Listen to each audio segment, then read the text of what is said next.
में आयोजित श्री राम जन्मभूमि पर प्रभु श्री रामलला के प्राण प्रतिष्ठा समारोह आदरणीय प्रधानमंत्री जी के कर कमलों से 22 जनवरी को संपन्न होना है। स्वाभाविक रूप से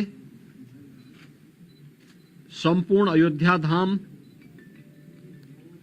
और पूरे उत्तर प्रदेश और देश में उत्साह का माहौल है। अयोध्या में समारोह की दृष्टि से बाहर क्या व्यवस्थाएं हुई हैं, प्रशासन की इस व्यवस्था की समीक्षा करने के लिए आज पुनः मैं एक बार यहां पर आया हूं। स्थानीय स्तर पर प्रशासन ने और प्रदेश सरकार के मंत्रियों ने पहले से ही यहां पर सारी व्यवस्थाओं को, चाहे वह यहां के लोकल स्तर पर ट्रस्ट के साथ समन्वय का हो, यहां के सुविधाओं का हो, ट्रैफिक का है, सुरक्षा का है और अन्य सभी प्रकार की व्यवस्था को बेहतर तालमेल से आगे बढ़ा करके 22 जनवरी के इस ऐतिहासिक पल के कार्यक्रम को पूरी भव्यता के साथ, पूरी दिव्यता के साथ, सुरक्षित और सुव्यवस्थित तरीके से संपन्न करने के लिए अपनी तैयारियां लगभग पूरी कर ली हैं। अंतिम चरणों में सारी कार्रवाई उनकी चल रही है और युद्ध स्तर पर इसे हम समयबद्ध तरीके से आगे बढ़ा देंगे। 22 के बाद भी श्री राम जन्मभूमि तीर्थ क्षेत्र न्यास के द्वारा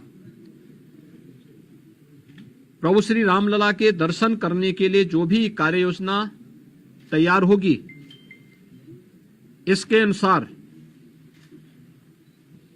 यहां पर स्थानीय स्तर पर राज्य सरकार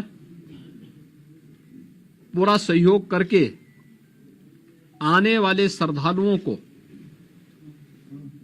यहां पे पूरी श्रद्धा के साथ उन्हें दर्शन करने का अवसर प्राप्त होगा। यह व्यवस्था सुनिश्चित करने के लिए अपने स्तर पर पूरा सहयोग दे रही है। इसके लिए टेंट सिटी भी लगाई गई हैं, धर्मशालाओं को भी तैयार किया गया है, होटल्स भी यहां बने हुए हैं।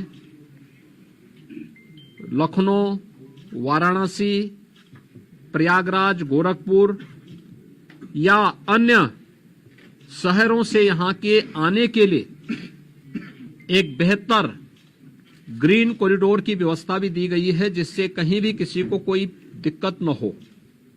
सुरक्षा की पुख्ता व्यवस्था की जा रही है, किसी भी स्तर पर किसी भी श्रद्धालु को दिक्कत न हो, इसके पूरे प्रयास किए जा रहे हैं। अभी से तैयारियां की जा रही हैं क्योंकि हर एक मन में उत्साह है, उमंग है। 5 सदी के बाद ये अवसर आया है तो स्वाभाविक रूप से हर श्रद्धालु इस बात को चाहता है कि मैं भी रामलला का दर्शन करूं। मेरी अपील होगी सभी जनता जनार्दन से कि जो भावनाएं उनके मन में है वही हमारे मन में भी है, और इसलिए हम लोग बेहतर तालमेल और समन्वय से अगर दर्शन करने के लिए आएंगे तो दर्शन भी हो पाएगा और किसी प्रकार का कोई कष्ट किसी भी श्रद्धालु को और किसी भी आने वाले यात्री को अयोध्या धाम में नहीं होगी। पैदल लोग न चले। हम लोग देख रहे हैं बहुत सारी जगह से लोग पैदल चले आ रहे हैं, वे पैदल न करें। भीषण शीतलहरी चल रही है। अपने बिना बताए कार्यक्रम के अनुसार भी न चले। राज्य के अंदर हम लोग व्यवस्थाएं दे रहे हैं, जनपदों को भी देंगे, राज्यों को भी व्यवस्था देंगे, हर एक व्यवस्था से के साथ करेंगे। हम लोग भी कोऑर्डिनेशन करेंगे और हम लोग तीर्थ क्षेत्र न्यास के साथ भी हम एक जिसके बारे में चर्चा करके विस्तृत कार्य योजना बनाएंगे। लेकिन अगर हर व्यक्ति अपने तरीके से आएगा तो कहीं अव्यवस्था की सी स्थिति न पैदा हो, ये हमें देखना होगा। और हर व्यक्ति इस बारे में अपना जैसे अब तक सहयोग करते रहे हैं, तो उस सहयोग को अगर आगे भी जारी रखेंगे तो हमें भी बहुत सुविधा होगी और हर एक श्रद्धालु को, आने वाले श्रद्धालु को भी प्रभु श्री रामलला के 500 वर्षों के बाद, कई शताब्दियों के बाद दर्शन करके आनंद की अनुभूति होगी, अंतःकरण से उन्हें आनंद की अनुभूति होगी। इसके लिए भी बेहतर कोऑर्डिनेशन की दिशा में प्रयास प्रारंभ किए गए हैं।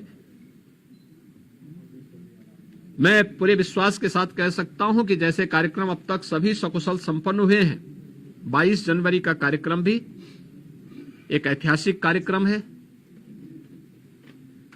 भारत के विश्वास और लोक आस्था की पुनर्प्रतिष्ठा का, भारत के गौरव की पुनर्प्रतिष्ठा का कार्यक्रम है। इस कार्यक्रम को हम लोग जनता जनार्दन और सभी आम जनमानस के सहयोग से, पूज्य संतों के आशीर्वाद से, रामलला की कृपा से सकुशल संपन्न करने में सफल होंगे।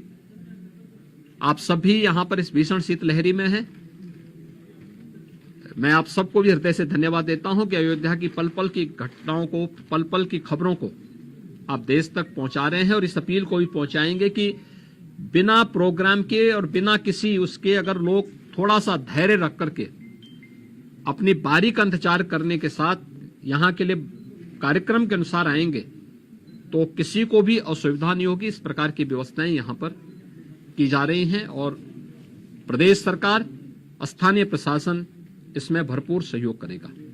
बहुत बहुत धन्यवाद।